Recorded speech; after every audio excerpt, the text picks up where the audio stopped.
Good day, I am Natasha Phillips, your host of the LA Home Show. Today, we have Ben Belack with us. He has reached new heights in his career, and we're going to hear all about it. Hi, Ben. We're so happy to have you join us. Thank you. I'm happy to be here. Right. So, we'd like to firstly know how you got into the industry. Well, it was a bit random, actually. I came to Los Angeles on a creative path as an actor. And like most actors, I was waiting tables at night to free up my days for auditions. And I've always been someone who likes to master whatever craft it is that I'm attempting, whether it's on a surfboard or, with a wine list. And as I slowly moved up the ranks into the finest of dining and was selling wine that was very expensive, I started to think that there would be a place for me selling things that were much larger in scale. And also I had an innate instinct that formed as far as accommodation and service. So I wanted to apply that to something bigger and more exciting. That's a very interesting path. Yeah, it was. So now, what you have reached new heights in your career, and what do you think has driven you to do that? That's a very good question. I think part of that is my upbringing. I grew up in a bit of a blue-collar town in Philadelphia where people spend long hours working very hard. I've always been someone that has been goal-oriented, and the beauty of real estate is the harder you work, generally, the better you will do. And as you hit each milestone, it inspires you to get to the next. That's great. I love those inspirational stories. So what has been the most interesting project or property that you've worked on in your career? That's a difficult question to answer because sometimes you could work on something that is very, very inexpensive. However, it's incredibly emotional and important to the client. Then other times we will have a new construction listing where we throw a party and park a $250,000 car in the driveway and throw a $5,000 party, end up representing both sides, closing in 2 weeks, and get a ton of press. And while those can be very exciting and glamorous in a way for you to puff up your chest a little bit in front of your colleagues, early in my career, we had a listing that we got signed, and I'm not exaggerating, but while they were signing it, there were tears falling down onto the listing agreement because it was such an incredible, life-changing moment for them. And I don't know where this comes from, but I honestly get the most fulfillment with those transactions more than the wheeling and dealing. Well, that speaks to your heart. It does. I don't know where it comes from, to be honest, but I really do enjoy those the most. Good upbringing in Philly. Yeah, and it's probably a good relationship with my mom. She would probably like me to say that too.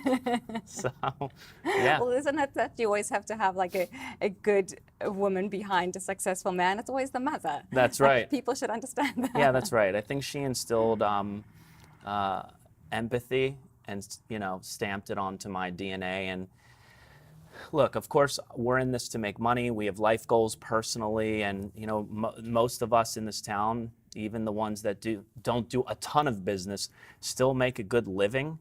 There's just something special about when you get a call from a mailer and someone says, I'm downsizing. I need to go live closer to my son or whatever it may be. But it's what makes real estate exciting every day. I mean, you go from the developers to the owner users, like I just explained. So it's hard for me to really pinpoint which is best. I mean, I do enjoy the deal making aspect of it too. So when we use leverage effectively in our clients' favors and we and they do well, that's always really exciting too. That's great. So if you had any tips or tricks that you'd like to share to new agents or people wanting to get into the industry, what would you recommend?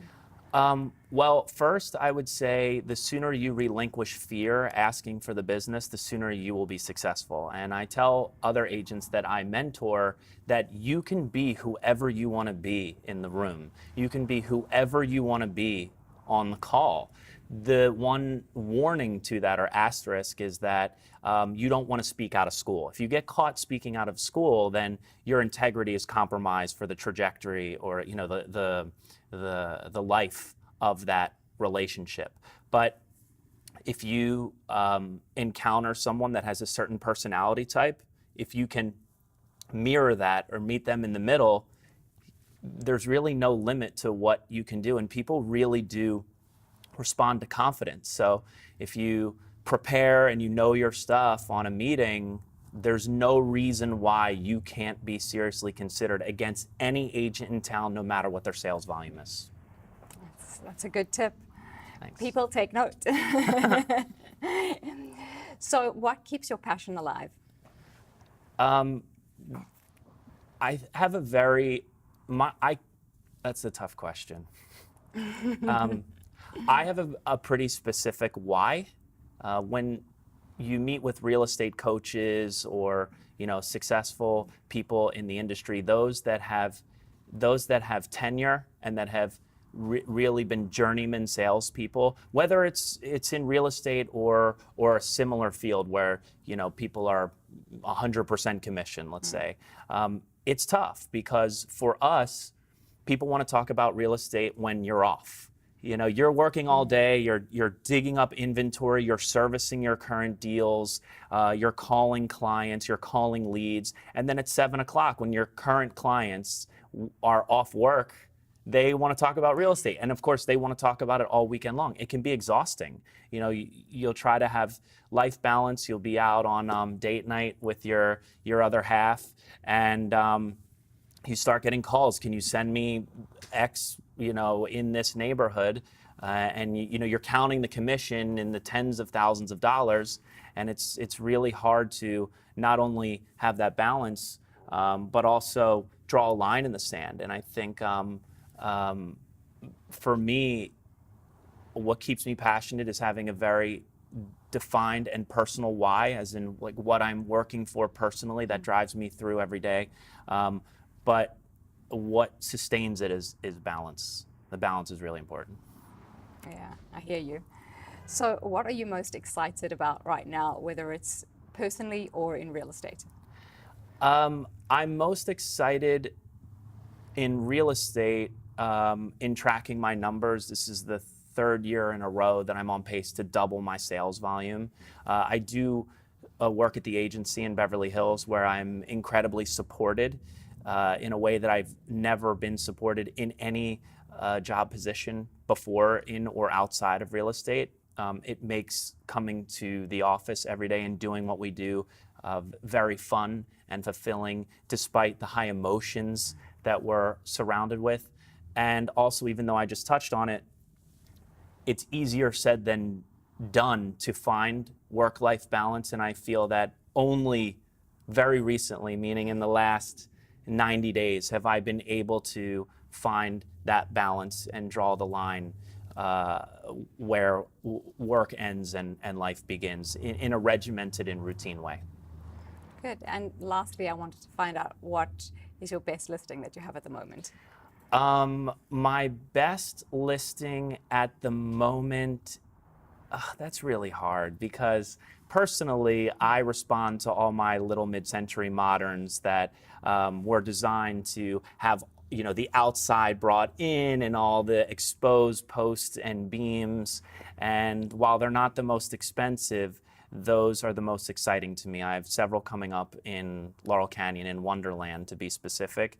But of course, I have a couple new construction homes that are in the 5 million range that are about to come online too, which are always exciting to represent. Ben, thank you so much for being with us today. And tune in next time to LA Home, where we discuss all things real estate, interior design, and landscaping.